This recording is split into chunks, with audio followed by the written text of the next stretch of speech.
You do not know what is coming next. I don't for sure. All traders are unique. Each has a different amount of capital to develop and research strategies. You only have so much time. You got to work your what you're doing around your situation. It's illogical for anybody to try to copy anybody else because everybody's different. I'll encourage you to never predict what the market's going to do next, because good trading is being in the flow, being in the now, getting it done day after day flawlessly. I measure whether the market is overbought or oversold. If it's overbought, I try to sell a call spread. If it's oversold, I try to sell a put spread. Staying consistent allows you to be able to have that proper bet size every single trade, and you got to have a way to do that. I find that people that have the most difficulty mentally are people that are making it up on the fly.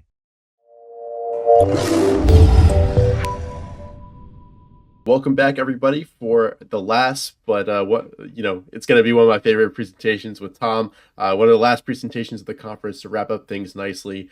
Tom, of course, was featured in Market Wizards. He was dubbed Mr. Serenity, as I'm sure you'll understand why as soon as he gets talking. If you haven't listened to him before, a nice calmness and loads and loads of experience. So, Tom, it's always great chatting with you, and as always, I'm really looking forward to your presentation. Yeah, thanks, Richard. It's always fun to be interviewed by you. You ask some interesting questions over time. Thanks for allowing me the chance to be one of your speakers, and I guess I'm the last one, so maybe you saved the best for last. I don't know, but we'll try to live up to that billing. And I suspect that depending on how many of these speakers you've listened to, all of you listening out there, you've had speakers give you their favorite setups. Perhaps you've probably had people talk about their theories about what makes the market tick. You've probably heard some of their strategies that they use to try to make money. And they probably, some of them have given their thoughts on the current situation in the markets or the economy or where they think it's going to go. And some of them were covering markets that you've either never heard of or perhaps don't even trade. So it's probably been a broad mix. I mean, you've had 4 days and lots of speakers. So there's a lot there to take in. And a lot of traders I find, on Twitter or Facebook, they get almost overwhelmed by so much information. And what I'm going to try to do is maybe help you kind of distill all that down to what might be useful to you. And I'm going to talk about what is a complete trading strategy, because a lot of the things you've heard might be pieces of a trading strategy, but you need to fill in the pieces. I'll try to give you a little indication of what I think that might be. I'll encourage you along the way, as bizarre as it seems, to not duplicate another trader's strategy to trade your own money. And I'll give you the reasons why. I'll encourage you to never predict what the market's going to do next, because good trading is being in the flow, being in the now, getting it done day after day flawlessly. Trying to predict where the market will be, 6 months or 12 months from now. If you can do it, good for you. I've never been able to do it, and I think I'm a successful trader. So I'll encourage you to not predict. And I'll try to explain how I use all-weather concepts in trading my own money so that you can use that as an example only of what you might come up with something similar, something, maybe you pick up a certain aspect of what I'm doing and you modify it for your own needs. I just use it as throwing out examples and stimulating your brain. So with that, why don't we share the start screen here if I can. Yep. Let's see. And while Tom's doing that, throughout the presentation, if you guys have any questions whatsoever, just drop them in the chat and we'll have plenty of time for a Q&A after his presentation. Well, we called it all-weather trading, and this is my wife and I, the graphic we came up with, all the bizarre things that get thrown at you in the markets coming at you, and attacking risk by getting that umbrella up there and bouncing all those lines up and to the right, which is what all traders like to see with their equity curve. So that was our depiction of what all-weather trading means. And certainly the markets are pretty good at throwing you some difficult times. So why would anybody want to copy another trader? Well, all right, you take me as an example. I've been doing this for almost 50 years. People know of me through Market Wizards and Trend Following Mindset and the All Weather Trader book and everything else. And they see me on Twitter and I seem to make sense. I seem to be successful. So if I could copy Tom Basso, that would be great, wouldn't it? It's easy. I've already figured it out. So a lot of these traders they're very famous traders that talked the last 3 days, and even including today, they've kind of figured out how to make money and how to protect risk. Some of them have made a gazillion dollars. They've been doing it for decades, in my case, almost 5. So why wouldn't you just copy somebody? That makes sense, doesn't it? No, it doesn't. All traders are unique. Each has a different amount of capital, different time to develop and research strategies. If you're working full time and you're trying to develop an extensive trading strategy, well, you're going to have to do it at night after dinner. You're going to have to get up early in the morning, do it, maybe Saturdays, Sundays. How much time do you have? Well, I'm retired. I could take every day and spend 12 hours a day if I felt like it. I don't have a job I have to go to. So each person has different amounts of time available. Each person has a different amount of time each day. Even I in retirement, I allot about 40 to 45 minutes a day to do trading.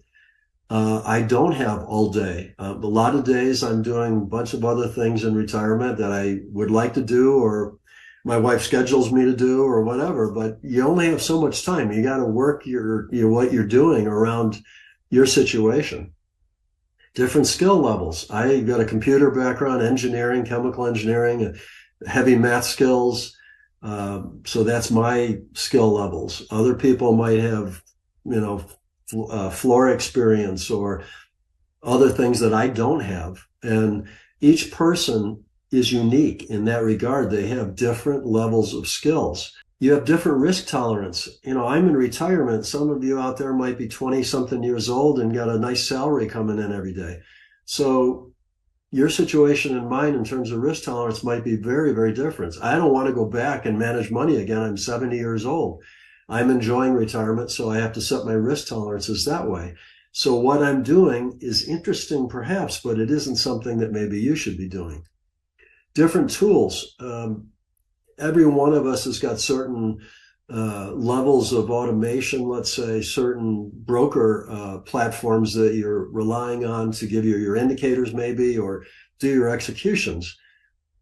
Well, they aren't the same. I use Interactive Brokers a lot, but I also have my wife's account over at Schwab. I have different brokers that I have to deal with, different setups, different in terms of the screens. And you have to deal with what you have to draw on, and it's unique to you. So when you start looking at all this and you start thinking about it, it's illogical for anybody to try to copy anybody else because everybody's different. You got a different financial puzzle you're trying to solve for yourself. So most traders approach it backwards, and this is what you'll have a tendency to do after some great talks like you've heard over the last 4 days. They hear about a great strategy. You got a famous person talking about it. You try to replicate it. So you kind of figure out the math or the logic, or you find the indicator on your broker platform. Then you try to test it. It might be nothing more than just going back in time and saying, okay, well, this Keltner band here looks interesting. Let's go back and see where the signals would be. And, you have enough history that you can get a couple years in there and say, yeah, this works pretty good. I think I'm going to see if I can do something. And then all of a sudden you try to trade it live. And then for some reason you can't seem to make it work. And you can't put your finger on why, and you abandon it. And then you hear about another great strategy and you repeat the process. That happens so much out there. And it's sad that it does. So how should you approach it? Well, this is a little more difficult to explain completely, but I'm going to try to explain it, and I'm going to give you a little exercise in a moment to help you try to do your own. So get a piece of paper and pencil handy so that you might play along with the talk. Start with your objective and personal inventory. In other words, Tom Basso has a certain amount of math skills, a certain amount of computer skills. I can program in this language. I can't program in that language. Just write it down. Describe yourself as if you're starting out a business. What are you trying to achieve with your business? What is your personal inventory of skills and flaws and weaknesses and everything? Put it all down.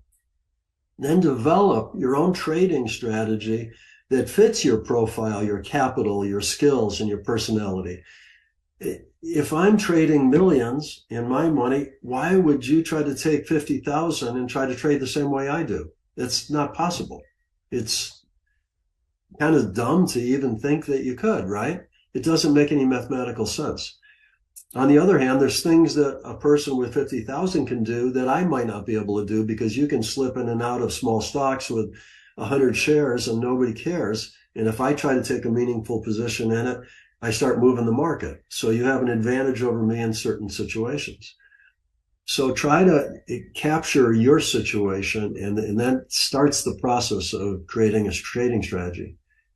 Now execute that strategy that's designed for you flawlessly and with ease. If you've got the time figured out, you've got backups figured out, you understand completely your buy-sell engines, and you got good position sizing, and you fit your profile and risk profile perfectly, well, then it's like having the glove that fits the hand. It's just perfect. And it's a lot easier to be your own Mr. Serenity, because everything seems to be flowing the way you would like it, because it's designed for your situation. So here's an exercise to do while I'm talking, and I'll pick on myself and show you a little bit about my situation. So we're going to make a personal inventory of yourself in this exercise. And if you want, when I show you the next screen, hit Windows, the Windows key, if you're on an IBM, a keyboard, and then a Shift and S, or whatever way you can capture your screen and print it down, and you can write your own answers on it. So here's just a number of different things that you should consider when you're trying to do your own personal inventory. First of all, your psychological. Are you, I don't know, do you want a lot of action, or do you want to make as few trades as possible in terms of where are you on the mental side of things? Are you a details person or a big picture guy?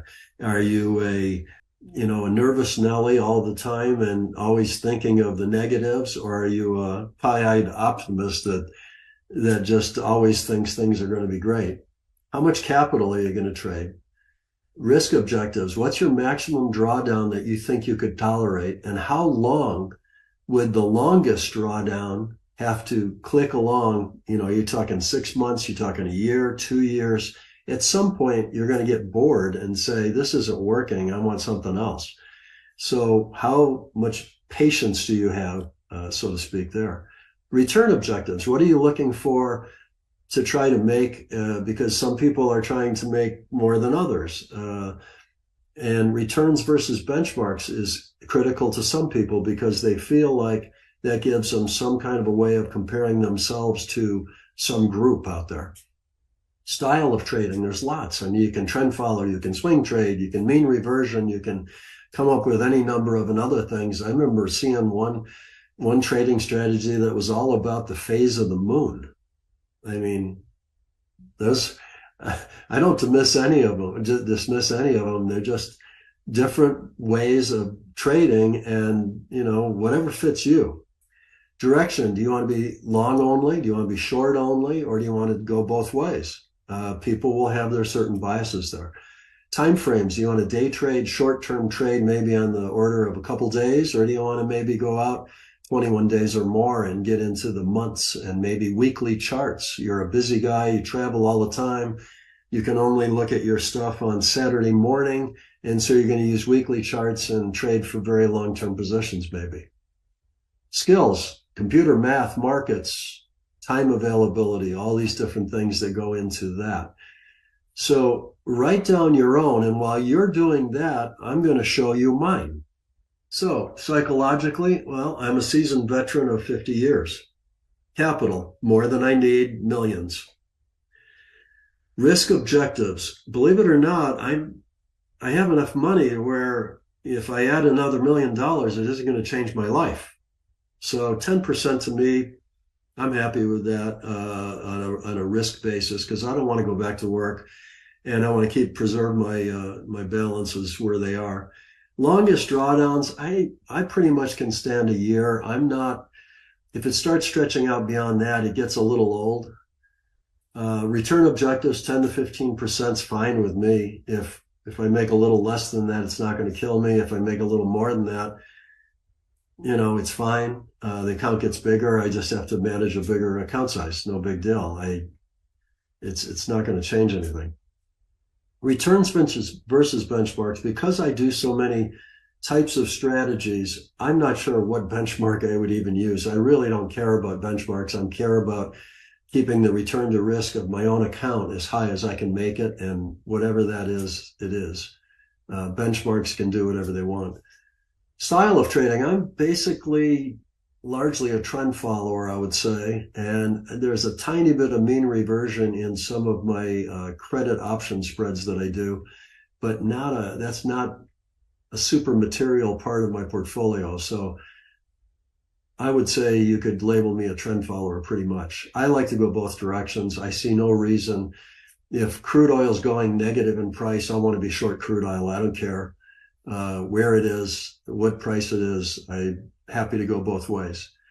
Time frames. I like to do as many time frames as I can because different time frames have different profit opportunities, and each one carries its own return to risk structure.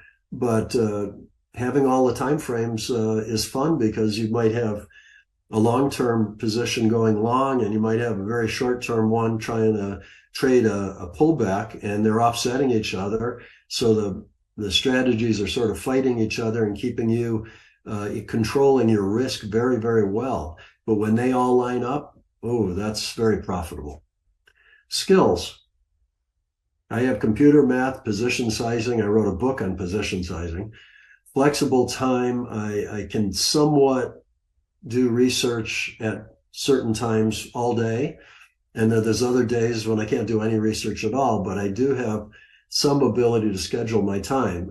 I agreed to do this talk because I knew I had the free time this afternoon, and I like Richard and support what he's doing. And as far as I'm concerned, having the ability to do some of these things is part of the problem. Some people are just too busy, and you try to grab something quick and easy, and you're not really doing a proper job of getting ready to trade.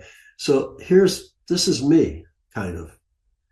And you're going to have your own decisions, and obviously we can't go around the table and have everybody say what their answers were, but think through this. You don't have to have it finished by now, but it's really important because once you have this, you now know what you're looking for. It's like taking a trip on vacation. If you don't have the map and your final destination in the GPS or on the map, how the heck are you going to get there? You're just shooting off in all directions, and it would be amazing if you got there. So why would anyone want to trade exactly like me? It would be insane. You're not me. So develop your own strategies. So if you're going to develop a strategy, you got to know what a strategy is. So I wrote this flow chart down because in my mind, this seems to cover all the aspects of what I have to do to have a complete trading strategy. So if we start up in the top here, if we're doing like stock screenings, we'd look at various correlations, diversifications. We'd screen stocks maybe. Maybe we have too many stocks in the screening, so we have to rank them. We get a portfolio that we're going to trade. We maybe have various buy-sell engines. By buy-sell engines, I mean an engine in a car drives the car. A buy-sell engine in trading drives the trader. It gets them to buy or sell. So it could be something as simple as a moving average. It could be a Keltner bands, it could be Donchians, it could be Bollingers, it could be any one of a number of other indicators that motivate the trader to say, now I'm in an up direction and I need to take action and buy something. You can run simulations up here in the upper left of all of this once you have a portfolio selection and some buy-sell engines and get a sense of How fast is this thing going to move? What kind of leverage makes sense for me given my profile that I just completed on the previous couple slides? Sizing your initial position. If you need help with that, my $10 book on position sizing is a really good value. I got the formulas in there, the way I actually size my positions, and it's available on the enjoytheride.world website if you want to go there and pick up a copy. But it's keeping your position size consistent over all of types of conditions. And when I made 103% back in 2020 with the COVID, and versus right now, I'm doing exactly the same thing. I'm sizing my positions exactly the same way. And I'm actually slightly, like down 1% or something for the last 12 months right now. So that's, 103% down one, doing the same thing. But staying consistent allows you to be able to have that proper bet size every single trade. And you got to have a way to do that. You got to execute your positions. That's sometimes tough for people. They want to override it. They're worried about the market. They're doing this and that and the next thing, and they can't, they mess it up. Ongoing position size is important. If you're in a position, especially longer term traders, for 6 months, 9 months, 12 months, hey, 12 months out, that position and your portfolio are going to be different than they were when you bought them. You might want to think about ways of constantly ongoing inside the trade, checking your position sizes as you move your stops, as you're able to lock in more profits. Is the situation with risk and your attacking of risk remaining the same, or is it changing? And you should slightly change your position size or change how you manage that position and execute the position judgments. And then this whole lower right is the most important thing of all. Your mental side, your self-responsibility, your self-awareness, your disciplines, your mental states, contingency planning. If the internet goes down, the power gets lost, the computer breaks, your monitor goes out, what's your backup plan? If you have that and something happens, then it's no big deal. You just go to plan B, you just keep running. If you haven't even thought of any of that and any of this happens, it's high stress, it's an ulcer, you're not having a good day. So this is what, in my mind, is a complete trading strategy. And if you don't have all of these things, then I would encourage you to look at what you don't have and see if you can't create something a little bit more compelling in that area, because it'll help you out on the flow of the whole process. So if you're going to be an all-weather trader, like I think I am, you're going to need to check every box of this complete trading strategy. You're going to have the discipline to execute that strategy. You're going to have a plan to go up, down, and sideways markets. If you are an upside trader and timing out, let's say you buy mutual funds in your 401k and you go to cash when you go to a down market because they don't have any vehicle to exploit a down market. Okay, well then you have a plan. Up market, I go long. Down market, I go to cash. Sideways market, I probably get whipsawed a bit. But that's a plan, and you understand the goods and bads of each type of market, and you have a plan. It may not be the smoothest of equity curves, and maybe that's the limitation of how your 401k is set up, but you at least have a plan. So the stress gets a lot lower. You're able to execute it. It just makes a lot more sense. Anticipate various risks with your strategy. Like I just said, if you're in a down market and you're going to cash in a 401k, fine. You've attacked the downside risk by getting out of the downside risk and going to something like cash, which doesn't have that same risk. That's a way of attacking risk.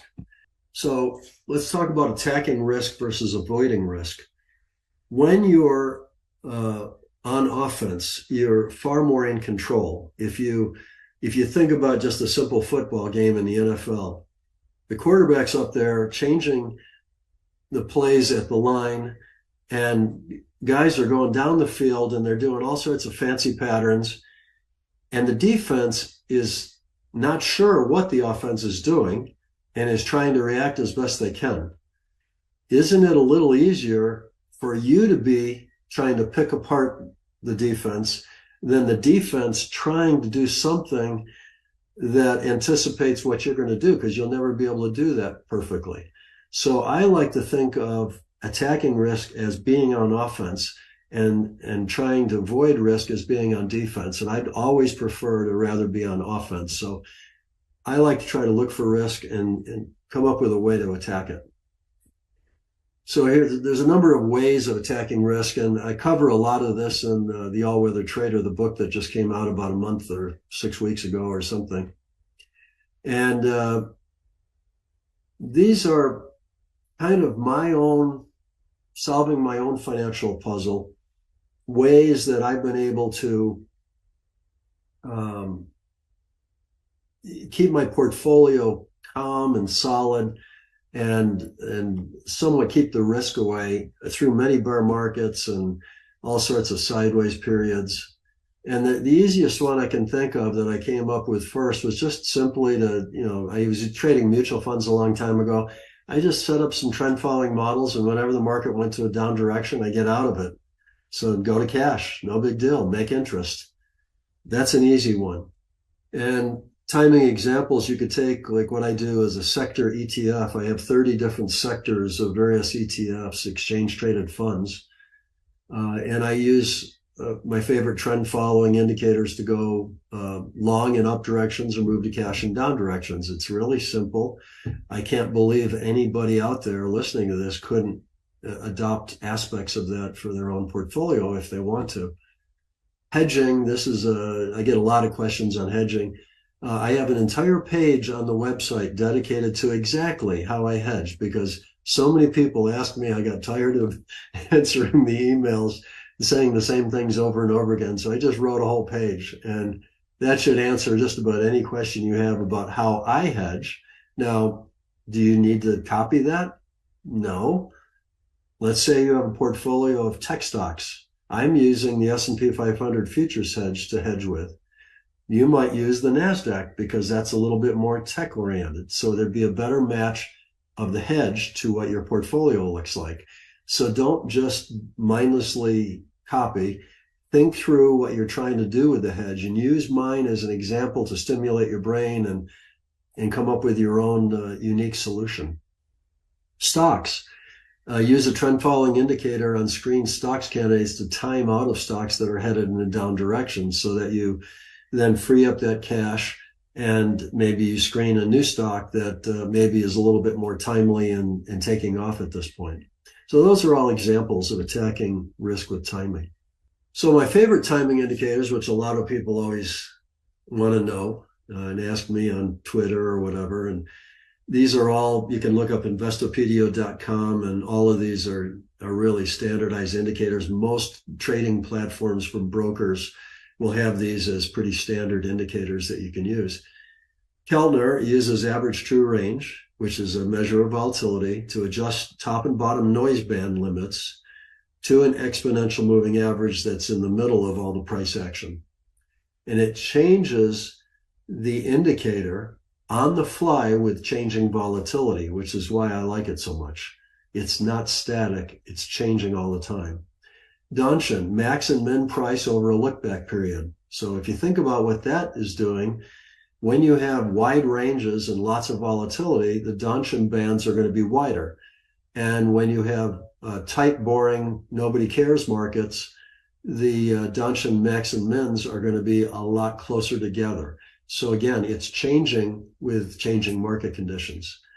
Bollingers, they use a standard deviation as a measure of volatility to adjust the top and bottom noise band limits to an exponential moving average. And it, again, changes. So smaller standard deviation with smaller volatility means tighter bands and the ability to be more sensitive to very tiny movements.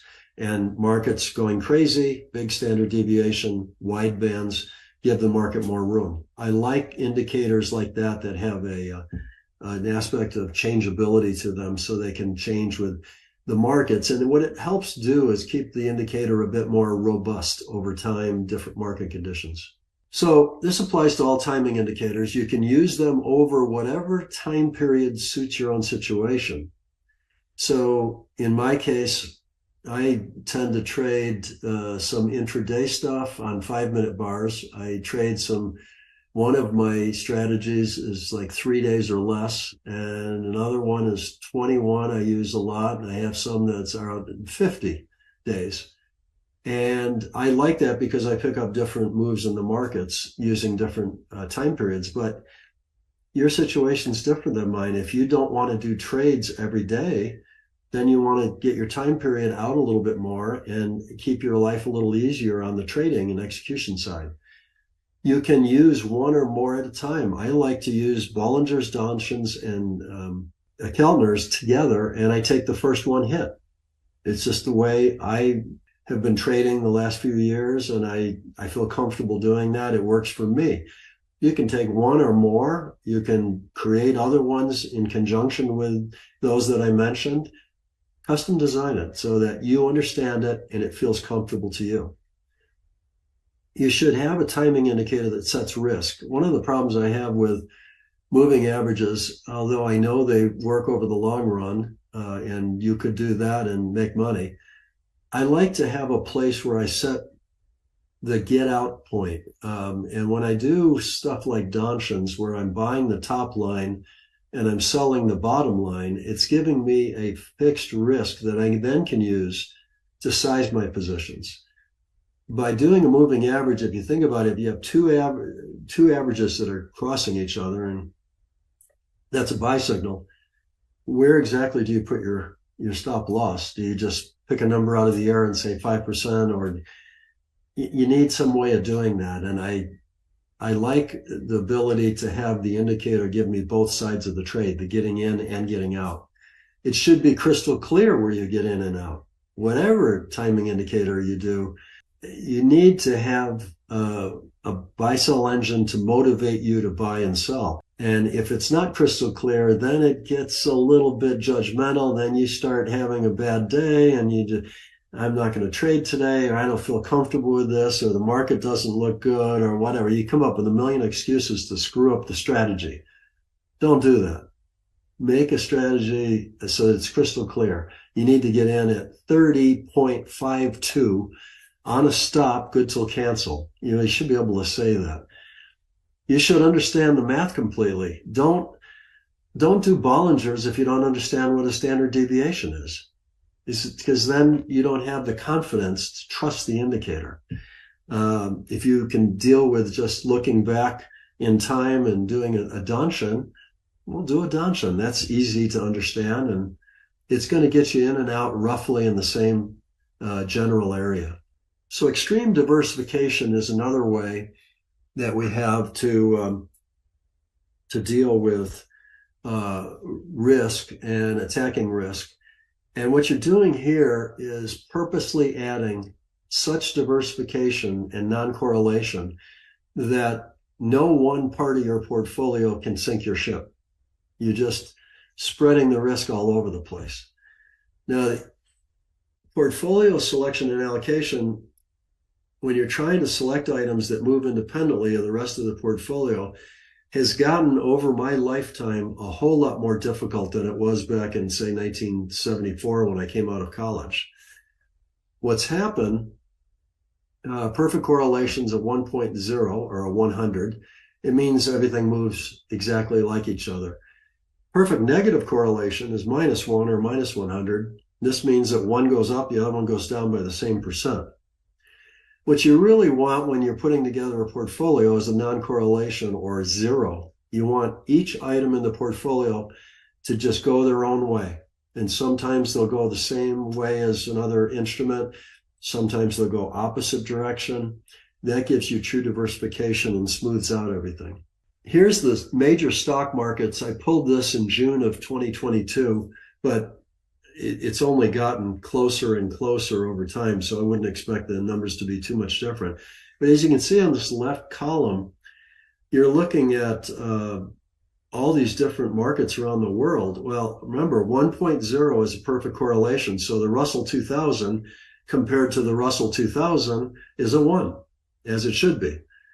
But when it's compared to the NASDAQ, it's 0.96, which is almost one. And if you really glance down all of these, what's some of the lowest is like 0.56, maybe Seoul and the Nikkei are 0.45. There's a whole bunch of them that are, zero point 0.7 or higher. So you're getting tremendous correlation. So trading around the world in stocks, it's very difficult to find a place to hide. On the other hand, I just took some futures markets because I also trade futures.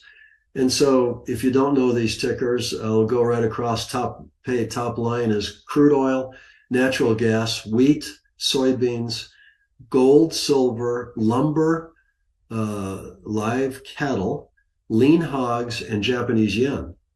Now look at these numbers. There's some that are negative, some that are around zero, minus 0.05, minus 0.03, minus 0.12, plus 0.10. There's lots of, that's what you're looking for when you're looking for extreme diversification. Because basically, gold or lumber, let's say, doesn't care what crude oil is doing in any one day. They're different markets affected by different aspects of life, and they're going to go their own direction. And isn't that what you're looking for when you're trying to attack risk? So basically, there's grains, energies, financials, metals, meats, softs, indexes, and currencies. Lots of different ways you can go. And by the way, for those who think they don't know anything about futures, I was not born with a knowledge of futures. It's a learned skill. CME has all sorts of educational tutorials. There's books on it. And now, to help the small trader get into some of these things, the micro and mini futures contracts that a lot of the exchanges are coming up with, where instead of trading a full crude oil, you can now trade a mini crude oil and get a smaller contract size. So you can participate in a way in a smaller portfolio and still pull it off and make all the math work. You don't need to be trading, with $1 million, $2 million to pull this off. Sideways market, let's think about that. We got sideways markets, in my estimation, happen somewhere around 60% of the time in terms of the stock market over the last 40 to 50 years. That's more than half of the time you're kind of going nowhere. You're moving and you're getting chopped maybe, but you're not ending up anywhere. You're just coming back to where you were. So by adding strategies that are likely to profit from markets that don't move, that's a useful function 60% of the time, kind of. So what I've done there for myself, and this is just an example of timing and how with all these ovals, I pointed on the top line to the various sideways markets that didn't really go anywhere. And in every one of the cases, you can see the equity curve for a timing strategy goes down. So sideways timing, not a good thing. They fight each other and you get whipsawed a little bit. This strategy I use once a week. It's simple to do. I look at something like an RSI stochastic, and I measure whether the market is overbought or oversold. If it's overbought, I try to sell a call spread. If it's oversold, I try to sell a put spread. It's a credit spread. I have a limited loss, so I can't lose an infinite amount of money. And if the market doesn't go anywhere, generally speaking, all of the credit spreads expire worthless, and I net all that money. So the reliability of this type of strategy, especially during a sideways market, is extremely high. I've had stretches where maybe I'm up in the 80, 85% reliable. Now, if you get a trending market, this is not a lot of fun because you're going to take your prescribed losses on the option spread. But I have 9 strategies, and many of them are trend following. And when the markets are trending and I'm losing money with this type of strategy, I'm cleaning up other places, so I don't mind. So I blended these things together to make it all work.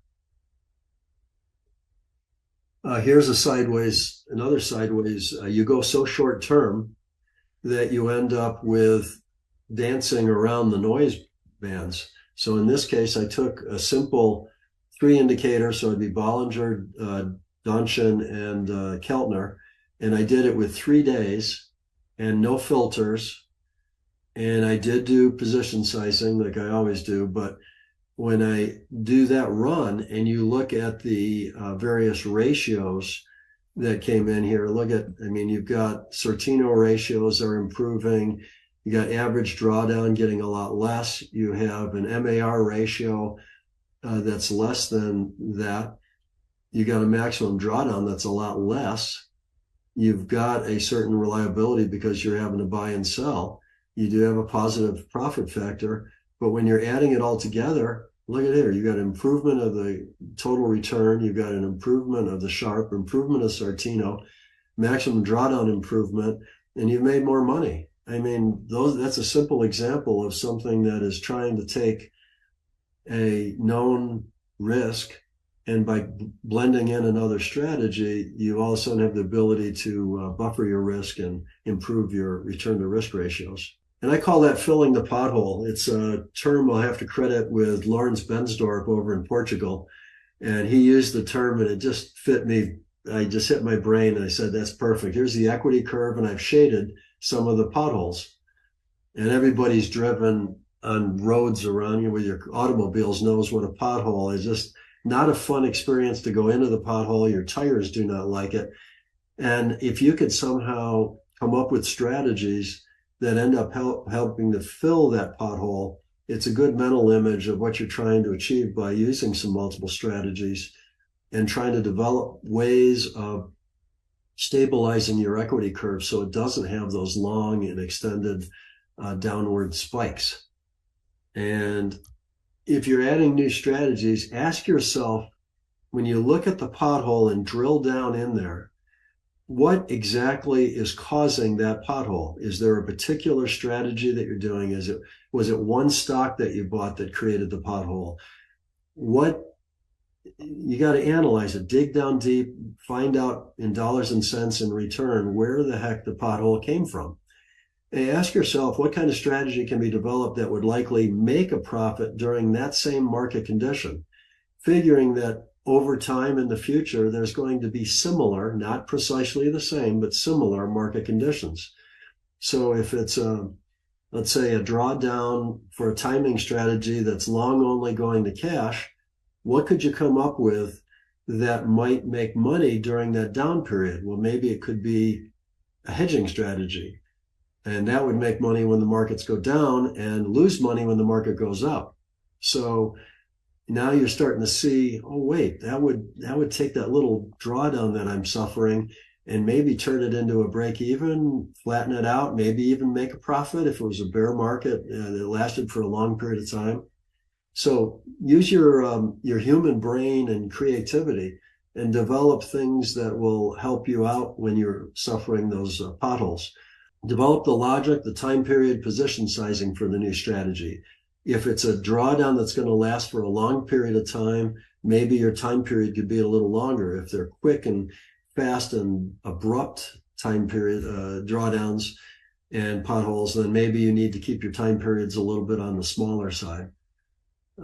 Test it however you can with your capabilities. If nothing else, get on your broker platform and pull a chart up and go back and kind of look at signals in the past and see how you feel about them. If you can get a more automated situation, fine, use it. Determine what percent of your total portfolio the new strategy will get. Is it 50-50? Or is that going to cause the new strategy you're bringing in to sort of overwhelm the first strategy that you're using? And play with different types of percents so that you kind of feel like they're both contributing to the risk and to the reward somewhat equally. And you'll get a little bit more balance going on in your portfolio.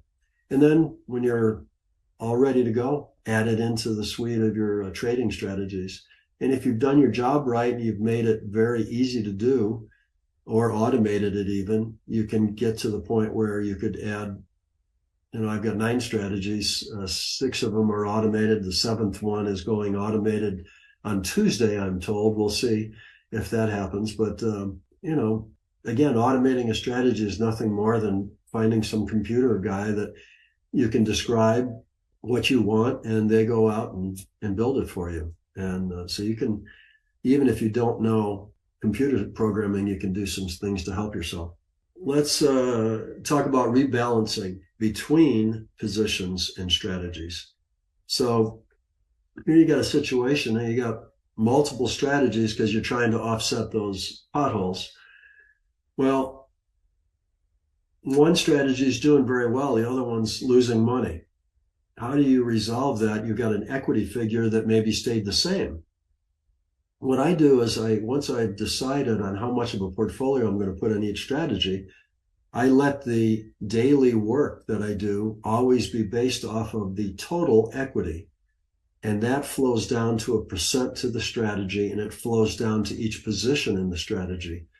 And that way, ongoing, I'm already kind of rebalancing and taking money from some of the more successful strategies and feeding it into the ones that have not been as successful lately. Hopefully that shifts, and the ones that with market conditions change and these strategies that have been struggling all of a sudden become the heroes. They've got plenty of money to be able to do their job. And I've taken something off the table of those that have already done their job. And when I was at Trendstat back in the money management days, retired in 2023 or 2003, Trendstat did it every day. So we'd have every account, we'd know what the equity was, and all the strategies underneath it would just get their allocations, and that's how we sized all our positions. And this is interesting, and I put it in red because I can't say this enough. And I've said it a lot of times. I've not had anybody, I've had people debate me as to whether this is an important thing to do, but I've never had anybody show me that it isn't what I said here. All my studies show that rebalancing always, in caps, improves the return to risk. And I'm a return to risk type of guy. I'm a retired guy. I want to keep my risk down and maximize my return to risk. I am not a let's go out and try to make 100% this year type of trader. I'm just not. And I know myself, don't want that. So think about this in terms of your portfolio and whether or not you want to try to go after return to risk, or are you just looking for the maximum amount of money you can make. So the mental side of trading is very important. And most of you know by now probably that Jack Schwager tagged me with Mr. Serenity, and I've been Mr. Serenity for about the last 30 years now, I guess. And maybe in the future I'll be known as the all-weather trader. I don't know. Maybe I'll have a new nickname, but the mental side of trading is the most important. And why would that be? Well, that's pretty simple. Any trader, including an automated trader, can mess up the trading. You can override it. You can turn the computers off, or you can say, this is the 7th trade in a row. This isn't working anymore. Whatever. There's ways you can do it. And the markets are going to test you psychologically in every possible way they can figure out how to do it. You will end up being tested. If you have a weak spot, the market will find it. So you've got to get good control of your own mental balance, your ability to have patience, the ability to maybe do nothing if it's appropriate to do nothing, the ability to move quickly without almost even thought, to pull off a trade and make it happen, because it's time to do it, and not a second from now. And so mental side's really, really important. And then here's the other thing I talk about a lot. I kind of almost sound like I'm preaching on it sometimes, I think, at least to me. Social media predictions, just ignore them. Here's an example of just some Twitter thing, and I blanked out the names so that we don't embarrass anybody. But you read this: Canadian sectors on TSX looks like they may be turning to the upside, except for healthcare, especially Canadian financials and real estate. The SPY's futures don't look terrible either. Definitely looking short-term bullish to me. Made a long entry into Fry on Friday before the close. Same person, Never use the word def again when talking about the market. Nothing is ever definite when it comes to the market. Things were looking pretty good until they looked terrible when I woke up this morning. Damn. A little bit later the same day, oh, we're looking good again. SPY's on a pancake flipping mode. Now, is that trading? I mean, is that a strategy, or is this person just making it up on the fly? And he thinks this and it's predicting that, and you're just setting yourself up for so much angst and so much stress. Just ignore it. Quit. If you see something like this on Twitter, just go right by it. Discipline. You do not know what is coming next. I don't, for sure. And if you think you do, well, good for you. But I would recommend that you quit trying to predict what's going to happen next and just deal with what you're going to do right now. So your own all-weather plan to get this close to the finish is to write down your personal objectives. I've already given you a sheet that you can do that with if you did the screen save. And if you didn't do that, you can get the recorded version of this, and that Richard's going to make available eventually, I guess. And you'll be able to print that out and then just start thinking through each of those items. Start with a base strategy. You may already have one right now. I'm not saying you change it.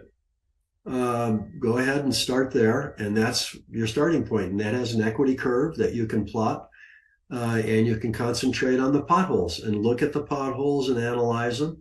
Try to figure out what happened during those potholes. And you may find something out with your existing strategy that you want to tweak, but you may also come to a conclusion, well, wait, what if I add a second strategy B that always makes money during these types of markets? Then I'm going to soften those drawdowns. I may give up a little bit of my overall return, but by smoothing out that graph, my mental side gets a lot easier to take care of, and I've got more ability to be able to leverage it in a comfortable way. There's just a lot of advantages there. Look at some new strategies to fill the potholes, add them, and evaluate the new curve and its new potholes, and wash, rinse, and repeat over time. And while you're doing it, enjoy the ride. Over to Richard. Perfect, Tom. Thank you very much. I think that's super important what you just covered, especially considering, there's been a lot of different ideas thrown about in this conference. A key theme is to manage risk, which at some point every system has to do. But I definitely think it's very important to tailor your process towards yourself and develop your own system over time. I've definitely got a lot of questions here, and I see some good ones coming in to the chat as well. To start things off, if it'd be possible, thinking back on when you're developing a system, would you be able to discuss one example of filling in a pothole using two different strategies? One strategy obviously produced an equity curve, and can you talk through the process of designing a strategy that filled in a pothole of that strategy? Yeah, the easiest one that I can think of that everybody probably can easily understand is, let's say I have a buy and hold diversified growth stock portfolio that acts like the S&P 500. And I'm going to hold it for the next 20 years. Well, what's it going to look like? Every time we have an up market, it's going to go screaming upward. Every time we have a down market, it's going to go screaming downward. Every time we go sideways, it's kind of going to bounce around and go sideways. So we look at the equity curve. The potholes, the big ones, are going to be in bear markets. So second strategy could be, let's create a timing model that's short only. It goes flat when it goes to the up direction, and we'll use the Standard & Poor's 500 futures contract. And every time we get a down direction, we throw a short sell in the S&P future on. So it's making money as the market falls, and my palm is making money, let's say. The stock portfolio is making money when the market goes up, and it loses when it goes that way. The hedge is the opposite. See, I got the hands different. The hedge is making money as the market falls and losing money as it goes up. So if I have those two strategies together, what have I done with the pothole? Mm-hmm. I minimized the pothole. I may not eliminate it, because the timing of the two strategies might be just slightly different, and maybe my S&P 500 futures doesn't exactly match my portfolio, but haven't I taken a major step in the right direction to getting rid of a lot of that pothole? So if I have, for example, like a 2000 tech meltdown, 2008 stock market real estate markdown, meltdown, COVID crash, major moves that happened and severely impact people's psychology, haven't I awfully softened that kind of, debacle happening to your portfolio? So that's kind of a simple example. You could come up with a million others, but they'd get more complicated probably. So Yeah, I think that's a good example for it. And to keep going with it, and this may get into the email that you've written 1,000 times and as explained on your website, but I figured I'd ask it. How would you, in a simplified way, size that hedge versus the position to offset that drawdown? okay, the way I do that is you could just match the dollars and the dollars, but because certain stocks would move faster than, say, an S&P index, what I do is I just measure the volatility each day of my portfolio. So I have a spreadsheet, simple spreadsheet that most people know how to do one of those. So I write down the date, I write down the amount of the portfolio, and I have a percent that the portfolio went up or down. I have the S&P futures and what it did that day and the percent it went up or down. And I have a ratio of those two so that I need 1.35 futures hedges to match my portfolio over here. So I just volatility balance it on a spreadsheet. And based on the fact that I've got this much in my portfolio, that means I need X number of futures contracts to exactly hedge my long position over there. It's that simple. Yeah, very interesting. And are many of your strategies, do they work? Are they like a pair in a way that you design them, where one creates a trend and then the other kind of fills in the pothole, or are they all pretty much kind of independent strategies? Yeah. No, some are tied, some are completely independent. My futures trading on the longer term basis has nothing whatsoever to do with my sector ETF timing or my hedging. They're completely, distinctly different, and going after different return streams over various time periods, over various markets. So no. Okay. No, that's great. Let's see. There's a question from Benjamin. How do you separate each strategy? I find that I have multiple strategies on the same trade or the same chart, back to back or out of one into another. So it just sounds like a lot of churning, I guess. Yeah, I get that every now and again. And the only way I've been able to deal with it is to create a simple spreadsheet again that keeps track of the positions by each strategy. And it does get a little complicated. And I wish some of the brokers would be able to, label some of the positions in your portfolio. Like this one is from strategy A, and this same position, which is in the same direction as the first position, is strategy B. So I've got 3 contracts here and I got 5 over there, and I've got a total of 8. A lot of brokerage firms will just say you've got 8 contracts of XYZ, whatever, and you can't really, it's harder to manage it. But if you organize it, you can do it. It's all, I guess, a matter of how much time you want to spend, how much automation you can put forth into the problem. But a lot of times I'll just use a spreadsheet, and if I've got a couple of strategies that are going to be trading similar instruments, I try to keep track of them on a spreadsheet on an ongoing basis. And it's not impossible. You can make a few mistakes along the way, but if you discover them, go ahead and correct your mistakes right away and move on. Yep, perfect. And there's a question that I think you mentioned the answer, but it might be a cool talking point from Nim Jedi. How probably didn't pronounce that right. I apologize. How much discretionary trading versus systematic does Tom use currently? I like to think of discretion coming in when I'm designing a trading strategy. That is where I use my creative human brain Right. to analyze the pothole, develop a sort of a logic of what could I do that would exploit that type of market condition. And then I start studying indicators that might be used to trigger that. How will I use my position sizing? So how much leverage do I want to take on? How much margin impact is it going to have to the portfolio? In the case of an IRA, Interactive Brokers charges 3 times the normal margin for futures.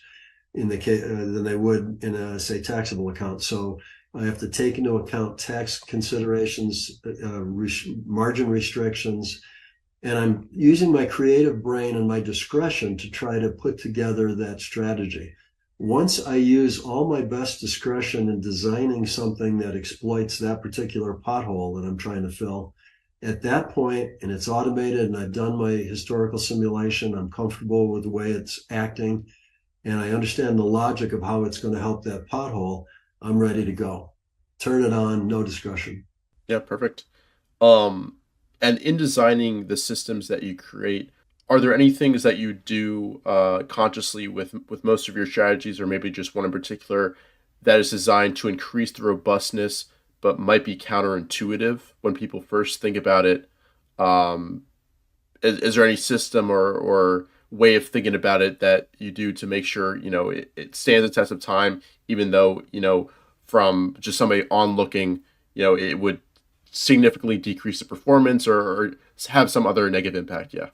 Yeah, what this reminds me of for story time would be along the way when I saw people constantly saying, how often do you optimize your indicators? And I thought about that and I thought, I don't optimize my indicators at all. They optimize themselves.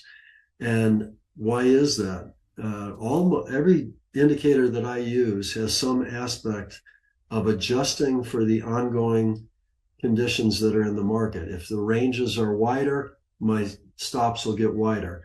My position sizes will get smaller. Mm-hmm. If everything is compressed and my Keltner bands or my Bollingers are getting very low standard deviations and ATR, then everything's going to be tight. I'm going to be a lot more sensitive. The markets are boring. I'm building bigger positions when nobody cares. It's boring. It's the summertime and everybody's gone on vacation. When everybody comes back and the markets go crazy, I've got a very large position I'm starting with. And as it starts breaking out and the lines get farther away and the ranges get farther away, that's when I'm touching off, the peel off trades, and I'm taking my position sizes down slightly and managing my position size so that it deals with that extra volatility. So I like to think that a lot of the indicators I create discretionarily, if you will, have aspects of volatility or range built into them so that they stay more robust over time because they're adjusting themselves on the fly. Mm-hmm. It seems to me more logical than trying to, like, once a month run a historical simulation and re-optimize your indicators. It seems a little clunky. Yeah, and you might just be fitting, and you're curve fitting. Yeah. You're curve fitting history, and that's not what I really want. I want to try to react to current situations. Yeah, perfect.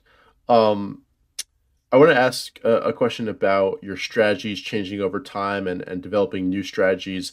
How have your strategies kind of changed over the course of your career, and how is that in response to kind of, I really like the template that you shared where you think about the objectives of your system and the different components. How have these changes reflected to the change in your current situation and how you would fill out that template? The biggest change I can think of was the transition from working as a money manager and having real clients with millions of dollars to then having a pretty substantial portfolio myself, but trading my own money. Right. The reason is when I was a money manager, I had to consider that the clients have a certain amount of mentality capability in terms of trading, certain amount of drawdown tolerance, and so on. A lot of money managers take on the attitude, I think incorrectly, myself, I'm biased to this, that they're going to trade the way they would want to trade their own portfolio. And if you, Mr. Client, wants to come along for the ride, that's fine with me. You can pay me fees, I'll manage your money. Mm-hmm. I did the opposite. I said, what would I think the average client be able to tolerate? And I designed everything we did at Trendstat to try to satisfy what the clientele wanted. And then I tolerated going along for the ride with what clients were okay with.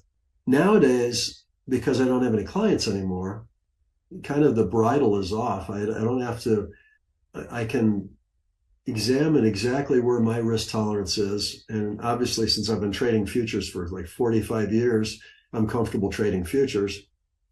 there's no fear there. I understand what I'm doing. I can manage my risk. I can trade in ETFs. I've got like 60 positions when I'm really loaded up. Um, that's all. It almost seems easy to me compared to what being a money manager. Being a money manager and having clients ask you questions that you sit there and you shake your head and say, that's a really dumb question. Why are you asking that? And that would happen a lot. And I don't get those questions anymore because I don't ask myself stupid questions. So you can kind of gear yourself to a different level and kind of do what you want to do. And you don't have to worry about labels that you put on things because you understand what you're trying to do. So that has changed the mix of indicators I've used. It's changed somewhat the risk levels that I trade at. It's changed a little bit the instruments I use. I never did credit spreads before for clients because if you've ever seen the disclosure documents you'd be required to give somebody for trading options for them, it would scare anybody right out the door. Good luck trying to convince anybody to give you money to do that. And so, I mean, I can do things that I just don't have to worry about the legal disclosures and all the, the track record work and the audits by the SEC and by the NFA and all that. That all goes away when you're managing your own money. So when I retired, I put a smile on my face. It's been there ever since. Yep. So Great. but I mean, in terms of some indicators, Richard, I can think of one indicator I'm using right now in my long-term futures trading. It's precisely the same indicator I used at Trendstat back in the 1980s. Mm-hmm. It's unaltered. It's the same indicator. I haven't changed. Mm-hmm. Mm-hmm. Yeah. Perfect. And I think I probably asked you this question before to you, but it might be to a new audience listening. If what advice would you have for anybody who wants to get started with automated trading when designing their first system? Anything that could speed up their learning curve or help them avoid any pitfalls? It depends on how much they want to program. If they want to do their own programming, I guess the considering all the different alternatives, Python is one and C Sharp would be another.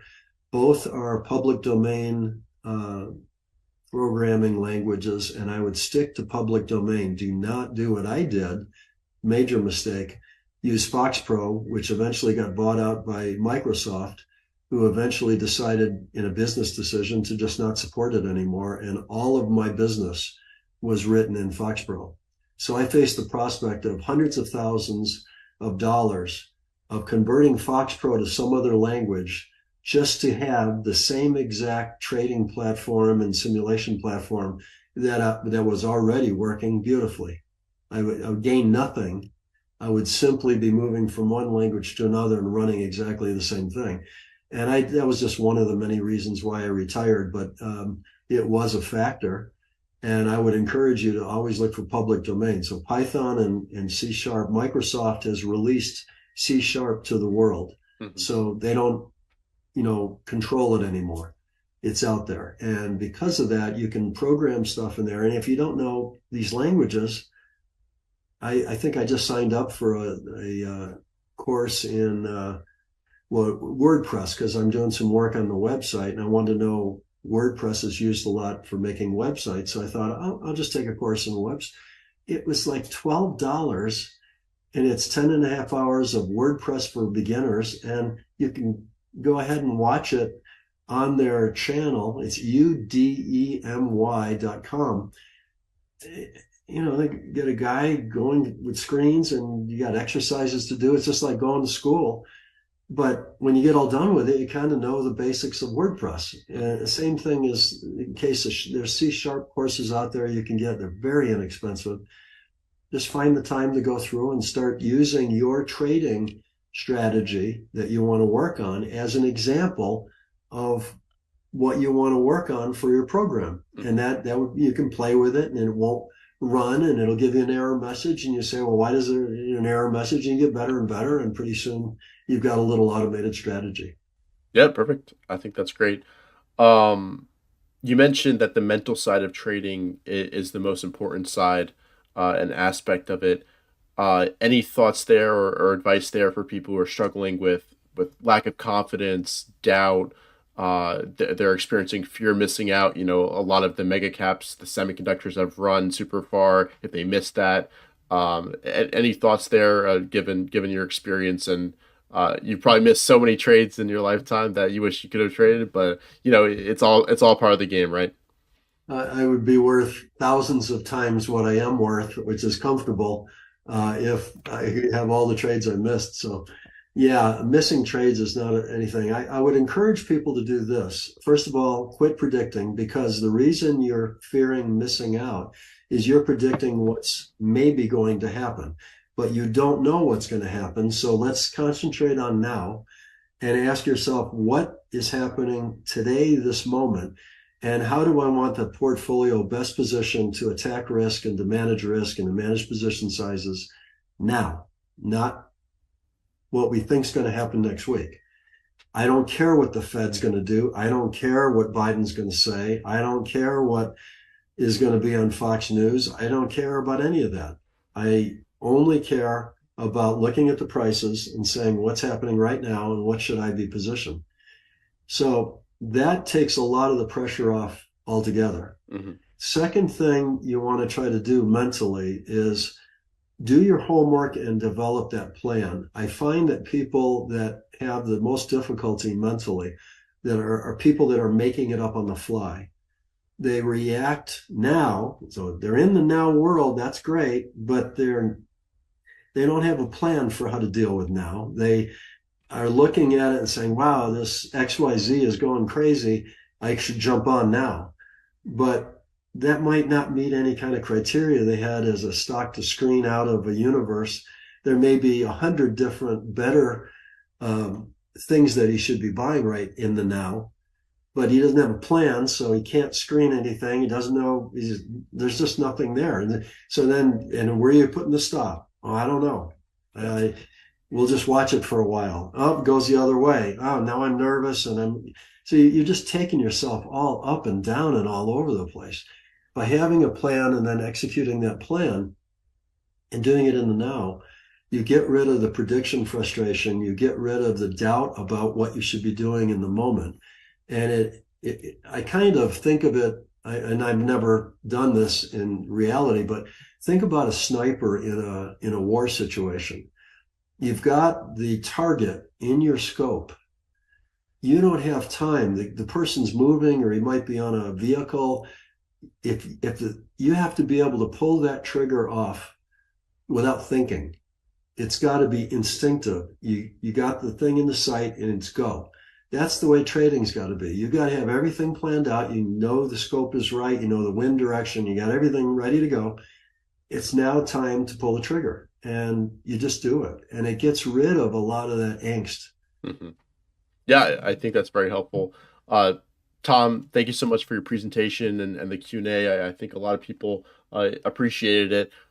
Any last words of advice for traders out there watching who are, you know, working on their systems, trying to improve as a trader and just, improve overall? Just enjoy the ride along the way. You're going to have good periods and bad periods, and it just doesn't make any sense to me to go through life stressed out and in angst and all that. So I try to not think of myself as a trader, even though a lot of you out there think of me as a trader. I cooked a beautiful dinner last night. We had some great wine out on the back deck under the stars. We taught this couple that came and visited us two-step dance lessons. So we did. I'm not just a trader. I do a lot of other things that are a lot of fun. And that's what I call enjoying the ride, and why I named the website Enjoy the Ride World, because I think that's the thing. I think some traders get so obsessed with, say, doing the programming and trying to be perfect and trying to always do every trade and all this. And their family life suffers, their joy in life, doing other things suffers. And I think you sort of lose sight. Sometimes just stepping away and doing something entertaining for yourself, go take a vacation. You'll have good ideas come to you then. When you're just consumed with grinding, it's hard to come up with creative, brilliant ideas because you're just so trying to do the next thing all the time. So I'd say step back and enjoy life a little bit. Perfect. And you mentioned enjoytheride.world. Where else can people reach out to you, learn more from you, and maybe give your Twitter handle as well? Oh, there it is. Yeah, it's all Uh, there. yeah, it's all there. Twitter is Basso_Tom, and there's a new imposter today that I'm going after. And Facebook's the other one. It's enjoytheride.world, or just check out my name and you'll find it. But they got another imposter I'm going after today there. They seem to like weekends. I don't know. Yeah. They must have more time on their hands. But I'm on LinkedIn. Those are the three big ones. Me, We, and Getter and Truth Social, I'm also on, but it's pretty quiet. Yeah, there you go. Well, Tom, thanks again for your time, and I really appreciate it. I think it's a great way to close things out is to bring it back to creating a system because people Yeah. have learned so many different things and taken so much input in. You got to understand that you got to establish something for yourself, and you can take Yeah. bits and pieces here, but it's got to suit your own needs. And I think there's a really perfect way to end it. So thank you so much for your time. Always great chatting with you. Yeah, thanks so much, Tom, again, and thanks so much to the viewers. Leave a like down below, subscribe.